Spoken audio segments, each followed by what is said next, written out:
Class 12th, today our topic is respect and obedience of parent.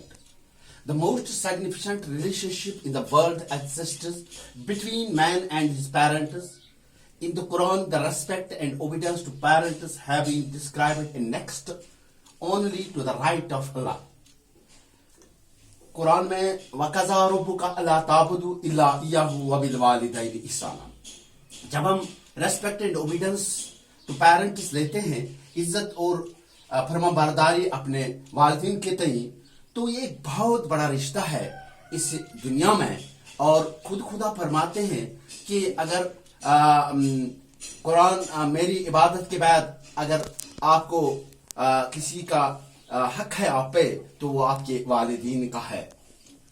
जब हम respect और obedience लेते हैं, हमें इस बात पे और अपने गिरेबान को जान कर के देखना है कि हम कितना रेस्पेक्ट, कितना इज्जत अपने वालिदीन को देते हैं और उनकी फरमाबरदारी किस हद तक करते हैं। क्योंकि जब हम देखते हैं कि ये एक ऐसा टॉपिक है इस दुनिया में कि अगर हम कुरान में देखते हैं तो खुदा अल्लाह ताला के इबादत के बाद अगर किसी चीज की तालीम दी गई है, वो है राइट ऑफ अल्लाह, यानी खुदा के हकूक के बाद किसके हैं? पेरेंट्स के हैं। तो हमें चाहिए कि एक बार जो हमें इस्लाम रेस्पेक्ट और ओबीडियंस की गाइडेंस जो दे रहा है कुरान में, उसके ताबिया अपनी जिंदगी गुजारे और अपने वालिदैन के साथ अच्छा बर्ताव करे और उनके फरमाबरदार रहे। कुरान में खुदा फरमाते हैं वक़ज़ा रब्बुका ला ताबुदु इल्ला इय्याहु व bill वालिदैनि इहसाना। Your Lord has commanded that you should worship none but Him. अल्लाह ताला खुद फरमाते हैं आपको अगर इबादत करनी है तो मेरे सिवा किसी की नहीं। एंड शो काइंडनेस, इसके बाद क्या कह रहा है? And show kindness to your parents, और अपने पेरेंट्स के साथ हुस्न सलूक करो, अच्छा बर्ताव करो। इफ ईदर और both of them attain old age, उनमें से एक या दोनों जो अगर पीरी में है, ओल्ड एज में है, विथ यू आपके साथ से no word of contempt to them, उनके साथ उस तक मत कीजिए। And do not revoke them but always speak gently, उनके साथ तेज कलामी ऊंची आवाज में बात मत कीजिए, बल्कि उनके साथ नरम लहजे मोहब्बत भरी आवाज में उनके साथ पेश आइए, उनके हुक्म की ताबिया करिए। जब इस आयत को हम कुरान की लेते हैं तो इसका ये माने है कि खुदा की इबादत के बाद कुरान में जो हमें तालीम दी गई है कि अपने वालिदैन के साथ अच्छा बर्ताव करो, उनकी हर रेख देख करो, उनको उनमें से अगर एक या दोनों पीरी में है, ओल्ड एज में है, उम्र उनकी अगर ज्यादा है, तो उनकी हर एक जो जायज मांग होगी, सिवाय इसके कि अगर वो आपको हुक्म दे शिरक की जानिब, उसके अलावा आपको हर एक बात उनकी रेख देख, उनका देखभाल, उनका लिबास, उनका खाना पीना, उनका पाक खाना जाना, हर एक चीज की तालीम दे रहा है कि उनके साथ क्या कीजिए, उनकी ओबीडियंस एंड रेस्पेक्ट कीजिए। And do not revoke them but always speak, और हत्ता कि यहाँ तक कहा गया है कि उनके साथ ऊंची आवाज में बात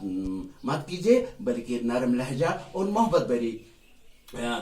भरे लहजे में उनसे पेश आए। दूसरी जगह सूरह लुकमान में कहा गया है वा वसैना नल इंसान बिवालिदैहि हमलतु उम्मतु वहनन अला वहनिन। यहाँ एक बहुत बड़ा टॉपिक है कि जब सूरह लुकमान में अल्लाह ताला फरमाता है वी हैव एंजॉयिंग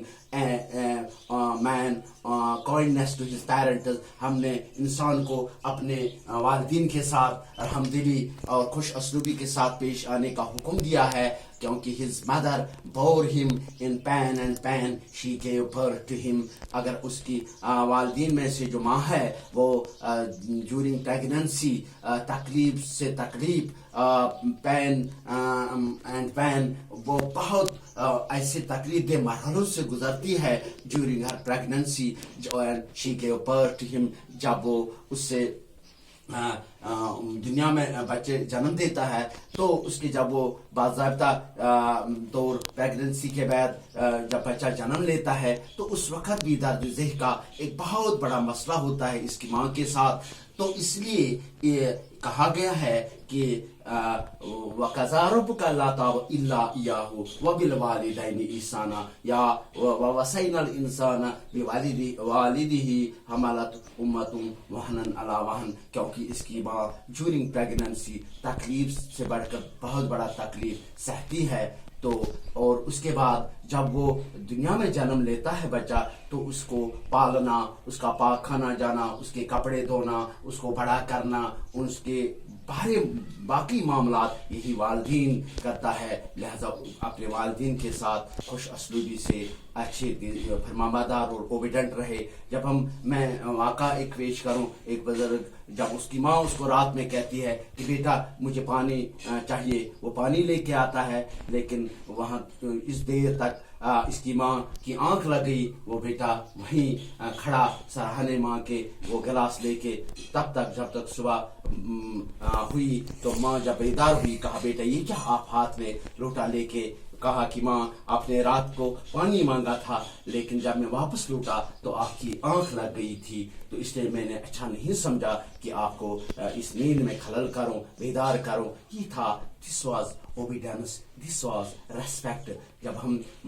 اویس کرنی کی بات لیتے ہیں، اویس کرنی نے ایک بہت بڑا مقام حاصل کیا، حتیٰ کہ ہمارے حضور کے وقت وہ بالکل دنیا میں تھے، لیکن وہ ایسے صحابی ہیں جو ہمارے حضور کو نہ دیکھ پائے۔ وجہ یہ تھی کہ اس کے پاس اس کی بوڑھی ماں اور بیمار ماں تھی، اور وہی اویس کرنی ایسا صحابی بنا جس کو حضور نے سندیشہ بھیجا تھا کہ میری امت کے لیے دعا کرنا۔ اتنا بڑا رتبہ تھا اس کو اللہ کے دربار میں۔ ہمارے حضور فرماتے ہیں in the pleasure of parents lies the pleasure of Allah, and in their displeasure the displeasure of Allah۔